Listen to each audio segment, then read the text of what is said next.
Caught my girlfriend faking a severe knife injury as a Halloween prank, and now she and our mutual friends are mocking my trauma response. I've 22 male been with Nicole 25F for a couple years now, and she's always liked survival stuff and weaponry and all that. I absolutely don't. Really bad experiences with knives when I was younger, and Nicole knows about them. We both love Halloween, and usually throw a party and dress up and goof around, cook up pumpkin seeds and watch movies. Anyway, the point is, Nicole loves doing tricks with her knives like five-finger fillet, flicking it open and closed, twirling it, etc., and she'll do I. So when we're watching a show or movie together, forgetting that I've asked her please not to, or she'll buy a new one and show it off, asking if I wanted to give it first bite, and pout. When I say no, 2 days ago she was playing with it again and I asked her why she keeps forgetting, and she said, "Wow, okay, don't insult my intelligence again." And then it was just a knife, and therefore not a big deal, and therefore not that important to remember. After that, she put away the knife and we continued to have an okay night. But I was on edge and jumpy whenever she touched me. Yesterday, she called me into the kitchen. Only she was playing five-finger fillet. And I toweled her, and she messed up. Badly, I lost my cool, screamed my head off, tried shouting what I knew about first aid at her while I raced to grab my phone. Complete panic. The dialing 911, only for her start laughing and show me that it was a prank involving red food dye and a carrot. She had a nice laugh about how I would have known it was a joke if I wasn't so squeamish about knives. That it's proof I need to get more comfortable. That anyone with passing knowledge knows that it doesn't look lies. That when something like that happens, she kept explaining how she did it, how she practiced, how she could show me, but I didn't even answer her. It was like my head was underwater and my heart was beating out of my chest. Just moved on autopilot and grabbed my keys and drove a few blocks away before pulling over to breath.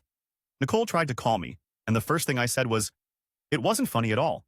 And she asked, "Are you crying?" Then I hung up on her. She kept texting me, saying she was sorry, that she didn't think I'd react so badly to a joke, that it was just meant to be good fun in the Halloween spirit. I ignored her. I texted her after that I was home but ignored everything else. This morning, she sent the picture of the props to the group chat with a few of our mutual friends, and they chimed in saying, "It doesn't even look real." I've muted the chat since, and I'm wondering if I have a leg to stand on before I go. Back and apologize. Edit October 15th, 5:30 p.m. Further update here. It's overwhelming how much of a response this got, and I tried to read all of your comments. Some of them made me laugh. Some warmed my heart. Others had very hard truths that I still needed to hear, no matter how raw it left me. There are a lot of repeating questions and assumptions. First, we don't live together. At this point, I don't think we ever will. Second, I stayed primarily because the good seemed to outweigh the bad. You remember the negatives more than the positive, so obviously I just had to remember her positive qualities instead of being swayed by my focus on the bad times. Plus, it was always almost perfect after we had a fight, and I just assumed the boom and bust cycle was normal. I didn't know Nicole liked knives at first. A mutual friend, Crystal, who was in the group chat. And I met Crystal during a community college course, introduced us, as I was new to the area, and at first, Nicole and I hit it off as we had a lot of shared interests. Music, art, outdoors activity, going antiquing, wine, food, and cooking. Just a lot of things. We started dating and eventually went on a camping and hiking trip, where she used a knife to spell it some kindling, and she was pointing it toward herself. I remember telling her to watch out, and she had me to relax because she did it all the time. She asked me if I wanted to do it myself, and I admitted I didn't like knives. Later in the trip, we drank by the fire until alked, and that's when I told her about my trauma. She promised to protect me, and I remember that exactly because I had the mental image of her fending off a mugger, and I joked that she was my hero. My trauma has been brought up after that point, and neither of us were drunk at the time. My knife issues typically don't impact my daily life, except to make me more apt to be very slow in the kitchen when chopping things. It doesn't seem like abuse, especially when we're good. When it's bad, it's re-aim ally rough. I don't have really any other baseline as I was a late bloomer dating-wise. My dad always said that you should both give 110% in a relationship. But everyone argues. I thought working through the rough patches was normal. That's also why I was preparing to apologize. Because it takes two in an argument, so I am responsible as well and need to apologize for my part. In this case, ruining the night with my reaction.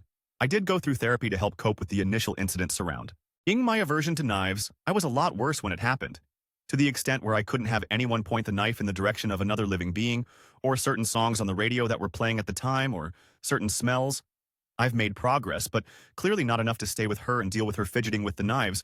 I will admit to backsliding a bit in that I seem a lot more anxious when I stay the night and can't stay asleep, or having more nightmares, which is UE. I believed her when she said I was overreacting. Also concerning the fidgeting, it's not a constant thing, Sometimes she'd go weeks without pulling the knife out.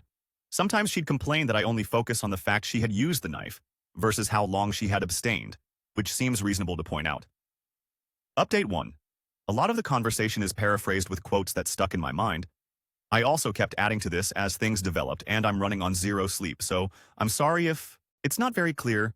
I did reach out to Nicole again yesterday to talk, and I went with the intention of standing my ground and explaining things so she could understand my side. She greeted me with, "Thanks for gracing me with your presence," and asked if I was here to act my age and talk like an adult. She slammed the door behind me and pointed to the couch so we could discuss things. Nicole opened with my reaction was unreasonable and completely out of line. Considering the situation, I said that things need to change because that prank wasn't okay at all and she knows I have issues with knife violence. And I asked, what was funny about the prank? She interrupted and said that ultimatums aren't part of any relationship, so I said, I don't think this is working out for us. I don't think we're happy together. Nicole froze at first, and I started to explain that the knife thing and our respective stances being so different is not fair to either of us. But she repeatedly asked, so you're going to break up nearly 3 years just because of this? Waki? I tried to tell her it was more than just this. It was everything else. It was that she keeps forgetting and triggering me, that she loves playing with them, but it upsets me. But she started talking over me and yelling that, apparently I think she's an idiot, and that I'm the best actor in the world because she never knew I felt so horrible, and that maybe I should call the cops on her for abuse. She grabbed her cell phone and offered it to me again and again, saying, go on, call. But when I said, we just need to talk, she interrupted with, no you won't, because, you know, I know, we both know, no cop is going to arrest me for a joke. Also, I'm not very tall. 5'9", and she's only 5'6". But she was standing right in front of me while I was seated, so I couldn't get up without moving her. After throwing her phone on the couch next to me, she stormed into the kitchen shouting that she should get rid of all her knives because I'm so terrified. She threw a few into the sink, and then the whole block of knives into the trash, the whole time asking, what about this one? Too sharp? Too scary? When I flinched at the noises, she said, oh, do you feel threatened? How do you think I feel when I have to defend myself against your feelings? Poor. Nicole told me to quit crying, that I can't just use tears to manipulate her, and mocked me when I said, please stop. She said she has to walk on eggshells because she has to deal with a boyfriend that can't handle a single joke without running off into the night. It's not hard to not overreact. Literally just think before you go crazy, it's that simple. And that it's ridiculous that a grown man can't handle a knife or a gun, and I refuse to let go of my victimhood because anyone normal would have gotten over it by now. It's been nearly 9 years. She called me stubborn and childish for picking this hill to die on. That I'm not innocent. It's not fair that I'm allowed to ignore her for hours, but she can't have a little fun. And is my ego really that big? It's sickening that I don't trust her, or think she's smart or skilled enough to handle a knife properly, and it's sexist, infantilizing, and insulting. At some point I said, I think I need to go home, and it was like a switch, and she said, please stop crying, I hate when you cry, joked I think, because she laughed. I guess hibachi dates are off the table, huh? And I should probably take the knives out of the trash now, shouldn't I? She apologized and said, since it means so much to me, she'll put in more effort. She admitted that I'm such a sensitive guy that if she stopped doing everything that made me uncomfortable, she wouldn't be able to do anything. She pointed out that I cried watching My Girl the other day, as proof that I'm overly emotional, and it made sense that she thought I was just being my normal self. But she was sorry for not realizing sooner it was really upsetting me. She promised she would do her best not to bring the knives out when I'm around. Nicole hugged me and told me to let go. We can get through this, there's nothing we can't get over. And asked for a chance to start over. Fresh start tomorrow, no more jokes. It's stupid. But I just said yes. I wanted to go home, get out of her house and leave while she was still acting nice, and I didn't hold my ground. I feel like an idiot and a coward. I got home and puked and couldn't get to sleep again. Today Nicole came and dropped off lunch and cone. A fee for me, gave me a kiss and said she loved me. And all the old ladies in the office were gushing about how cute we are together. I'm going to reach out to one of the guys I'm closer to and the friend who set us up to find out when Nicole got so into knives. Because I remember about 7 to 8 months in, it was shortly after the camping trip. And it was Nicole's birthday that she asked for a specific knife as her present. So at least then. But I can't really remember there being anything major before then. I'm going to break up officially with her tomorrow, with one of the guys if possible, so I can get my stuff from her place. Update 2. There's previous information in my profile concerning a post I made on Ada a few years ago. I came to Reddit about my girlfriend and her knife prank. It's been a long while since, and I was uncertain if I could update here or there or wherever. Roll this back over a decade ago for more background. When I was a preteen, we experienced a home invasion that assaulted in my mother and dog dying and left me with a lifelong phobia of knives and anxiety surrounding blood and break-ins. Directly following the break-in, I was unable to handle a knife being pointed at another living creature. My brain caught on to stupid things and connected them to the events and made them into triggers. Mom's perfume, the sound of glass shattering or a door banging open, a song that was playing at the time. Even now I still hate the song, but at least it doesn't trigger a flashback anymore. Blood on beige carpet featured prominently in my nightmares. I worked extensively with a therapist to process what happened and what I'd seen.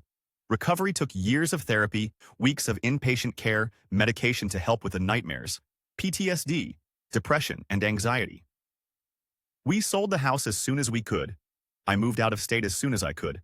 I kept up with therapy and continued to take my medication. My aversion to knives became something minor in how it impacted my life. Oris. I was careful in the kitchen, and I certainly didn't search out knife-throwing competitions, but it was under control in my normal daily life. It helped that everything seemed to be coming together. I made new friends. I was balancing work and school. I just met the girl who'd become my first long-term adult girlfriend. I know now it was just the honeymoon phase, but it felt like we were progressing well even once infatuation wore off.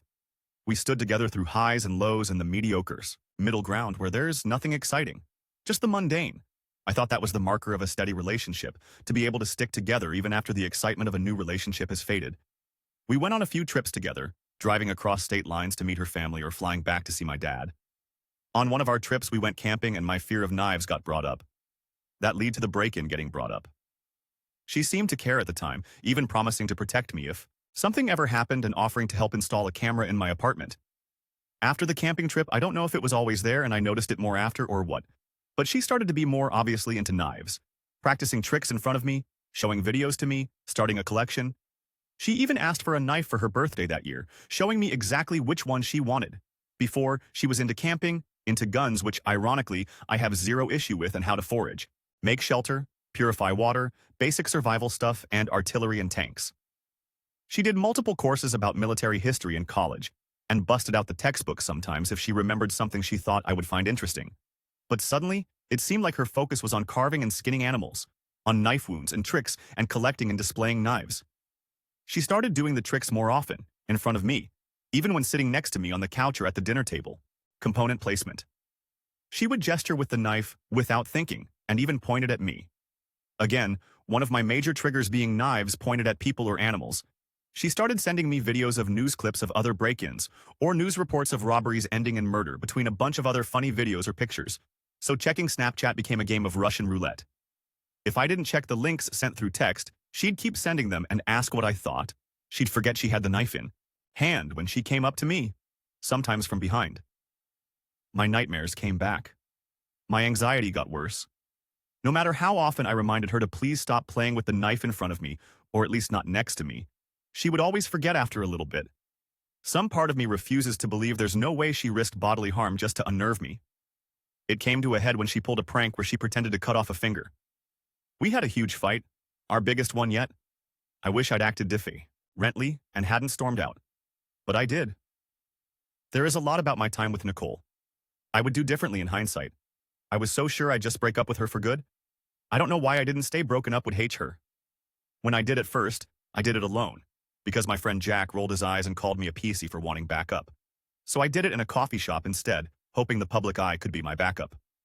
Nicole stared at me with this affronted expression, and it was like I couldn't find the words anymore. Her eyes were huge and wide and hateful. Like I've never seen anyone glare at me like that. She gripped onto the cup like she was going to throw it at me. I had it in my head to bolt the second she moved because I could see it so clearly. But then she started crying, loudly, and kept asking why I would do this to her, and that she hoped I found happiness with someone better, since she clearly wasn't enough for me. Despite doing everything to be a good girlfriend, I felt like sighing, hit, and people were staring, so I wished her well and asked if she wanted me to call a friend, but she told me to leave her the fuck alone, so I did. I hate how I handled the breakup, but it felt in the moment like autopilot. In short order, I lost the support of our mutual friends who had become my only friends during my relationship with Nicole, which I understand as they knew her for much longer. Jack actually confronted me and called me a piece of shit for embarrassing her like that in public. Alling me trash for leaving her sobbing alone and not even offering her a ride home. He wouldn't listen to my explanations and said I could excuse myself, but everyone now knew what kind of guy I really am. People at work mentioned how sad it was that we broke up. I didn't feel like it was the place to explain my reasoning. And after the confrontation with Jack, I didn't feel like I had a right to. I felt like crap, like a shit person. And I felt numb. I tried to move on, to find a new normal. or about a month of us being broken up. She called me and begged for me to come over to help her. She was scared she'd hurt herself. I went to her immediately. I held her all night, helped her wash her hair after days of not being able to bring herself to. She admitted she'd done a horrible thing, and that she couldn't stand how she'd treated me, that she wished she could go back and change so we could still be together. Didn't know how to address that, so I just stayed with her the whole night. And the next day at work, she came by to drop off a homemade lunch and to thank me for being there for her. I stupidly let myself get sucked back in. I get that it's my fault. Coffee in the morning became dinner, and drinks out became movie nights, and going to shows and flea markets together because we still had similar interests. One time she even noticed a booth with knives and directed us away. And while yes, it wasn't necessary as I could see a knife display and not be freaked out, it was a Nikki, a gesture, because before she would have gone there and either bought one herself or asked me to buy it for her. One of multiple changes that made me think maybe she was truly making an effort. That at the least maybe we could be friends again. I started to get invited back into the group somewhat. 2 months later she kissed me. We were both drunk and it didn't go any further. I didn't talk to her about it because I thought she didn't remember, but then she approached me to ask if there was any salvaging us. If she'd proven that she was different now and things would be better. I thought maybe. I stayed. Because she really had been so sweet. It was like starting over and we got back together. I was permitted back into the friend group in full, though Crystal had stopped talking to everyone and Jack still refused to talk to me. And while it was awkward at first, soon enough we were acting like we'd never stopped being friends for even a minute. It felt so good to go back to normal. It was like a weight off my chest and like I could breathe again. It was nice for a while. She was so careful about the knives thing and it really did feel so normal and steady. Sure, we had small fights, but we always made up shortly after and she'd be overwhelmingly loving after the fact. It felt like it was before, so it felt normal. I can't pinpoint when it started to creep back, but maybe when she started watching documentaries on her phone with the sound up high while sitting next to me, or and she'd poke or grab me while I was cutting up dinner, then laugh at my startled response.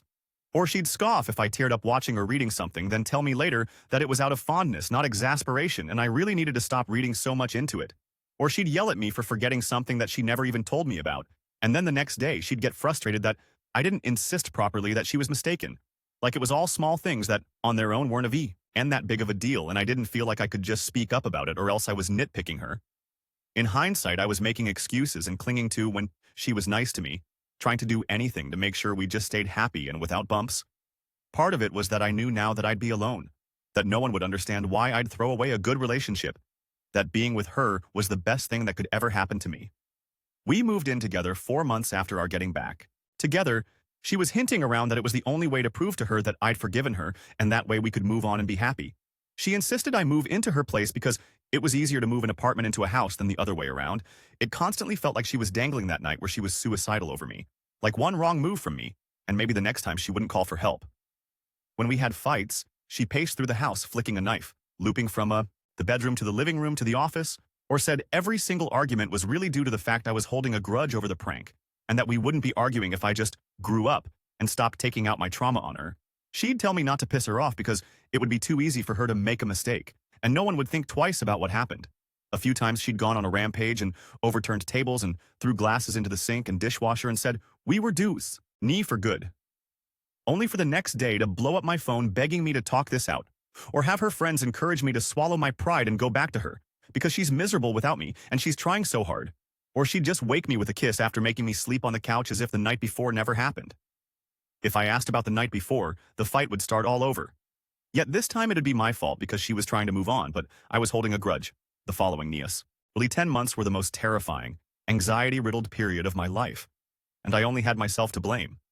Coming home from work, I puked my guts out more than a few times on the way, just because I didn't want to go back to her. I felt trapped. She threw away the blanket my mother had knitted me for my crib because it was dirty. It wasn't dirty. It was a knit blanket that had been repaired repeatedly and hand-washed frequently. So she'd, accidentally, put it through the wash and destroyed it. Then bought a completely different throw blanket as a replacement and got mad when I didn't consider the matter resolved. She pulled another prank, this time with a fake positive pregnancy test, and berated me for not being overjoyed because I immediately started panicking about the cost, bringing up a child in our dysfunction, and handling the stress. Rather than being excited, I feel like she wanted me to be happy so that she could crush my joy, and so was angry that I didn't play to her expectation. That night she threatened me with the knife, pointing it at me and saying she should just snip me right then since I didn't want to have kids with her, and then held me as I sobbed because I went into a panic. I didn't want her touching me, but I didn't know what else to do but let her, and to apologize to her. Another time she put the knife to her own throat during a fight and said, I clearly want her to kill herself, and didn't stop until I screamed at her begging her to stop. Sometimes, when driving, she'd start speeding and swerving, or closing her eyes while on the highway and saying, my fear meant I didn't trust her. Nicole just kept getting worse by the day. I remember waking up one morning with a moment of clarity. I knew she'd eventually kill me. I was sleeping next to my murderer. It still wasn't enough to push me away. Escaping her orbit seemed like too much, more than I could handle. Everything I had in me was focused on just surviving day to day. I never knew if she'd break up with me on a whim or pick a fight or be constantly pushing me closer to a panic attack all night, or if she'd flip and be so sweet and caring. I felt like every day was Russian roulette hour to hour. Every word I said or action I did or didn't do a chance to start a raging fight. She'd tossed out my antidepressants and anti-anxiety medication one night. And then, during the resulting argument, she made a big show of forgiving me for raising my voice. I shouldn't have done that. I have no excuse, and then helping me call in an emergency refill. For weeks after, because I said I wanted to break up during the argument, she would ask if I was going to try to run away every time that something went wrong. Takeout order wrong? I spilled a cup of water? Streaming service not working immediately? Oh, don't get your panties in a twist and run off, and do I have to worry about you leaving me over this mistake too? Eventually, that tapered off, but maybe once a month during a fight, she would tearfully go to our friends and ask them to mediate. Then, during the meeting, say that I kept threatening to leave her again over nothing, and how scared she was of losing me when she didn't know what set me off. More than a few times she showed me texts from them where her friends were saying how she deserved better and didn't need to put up with me. But she'd tell me, I don't listen to them because I love you anyway. Hey. She'd slap me and push me during arguments. I could never do anything right because even doing what she wanted without argument or not looking her in the eye could be enough to send her off the rails. Sometimes as a joke, just in general, one of our friends would pull out a little pack of tissues and hand it over to me, in case I'd run out or make a production of hiding the butter knife at dinner under the napkin. It was humiliating. But if I spoke up, suddenly I was oversensitive, an embarrassment, no fun, and I had to learn how to deal with adult friendships and jokes, and they'd ask her how she could stand it. As a result, I didn't spend much time with them either.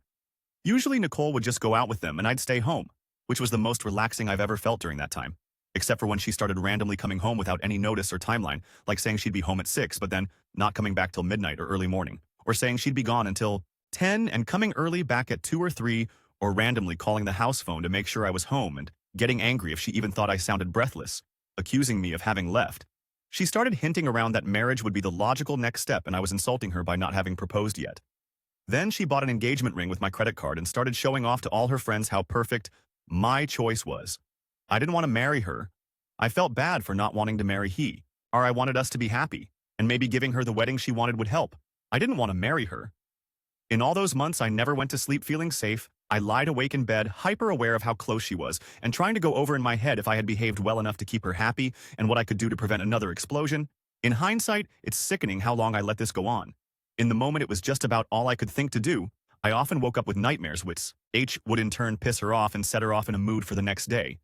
But if I suggested sleeping separately, she would rage about how I was calling her a shitty girlfriend, fiancé, etc.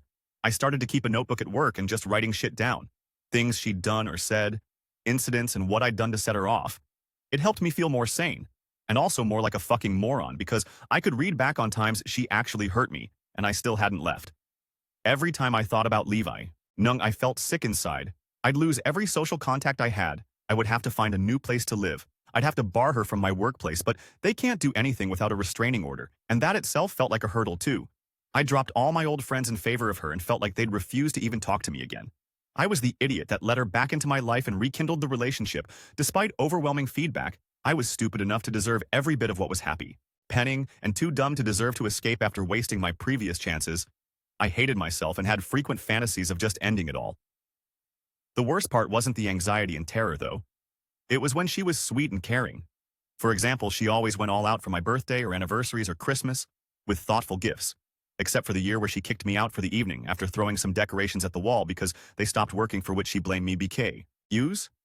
I put them up. She was sweet and gentle one day, or even for a week or two, only to slowly start ramping up the tension until she exploded yet again.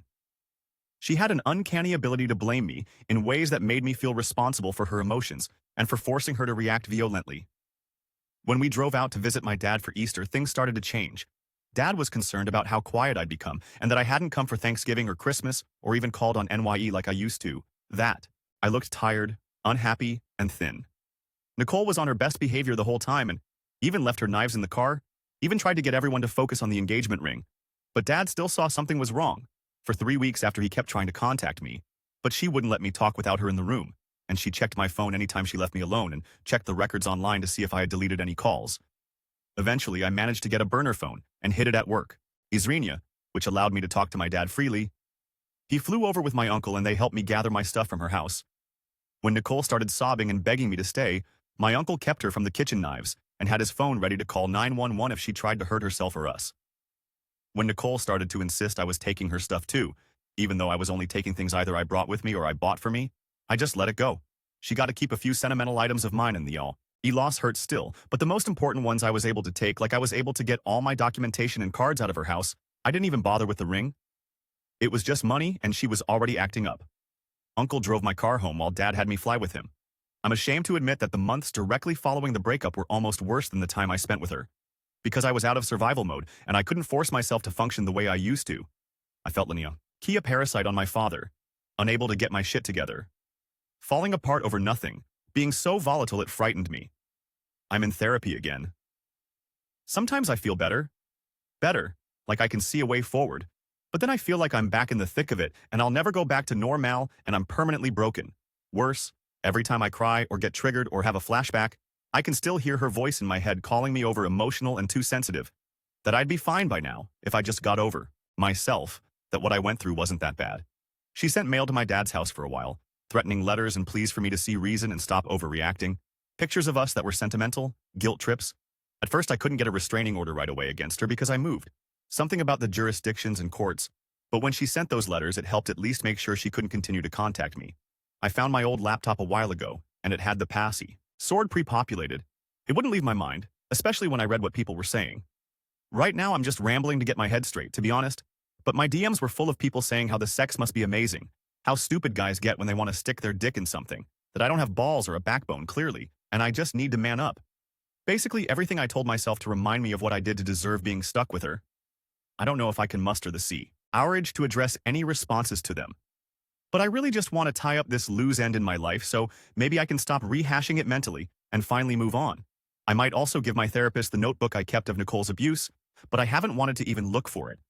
There's still a box of shit that I haven't opened up because it's all fucked with my head so much.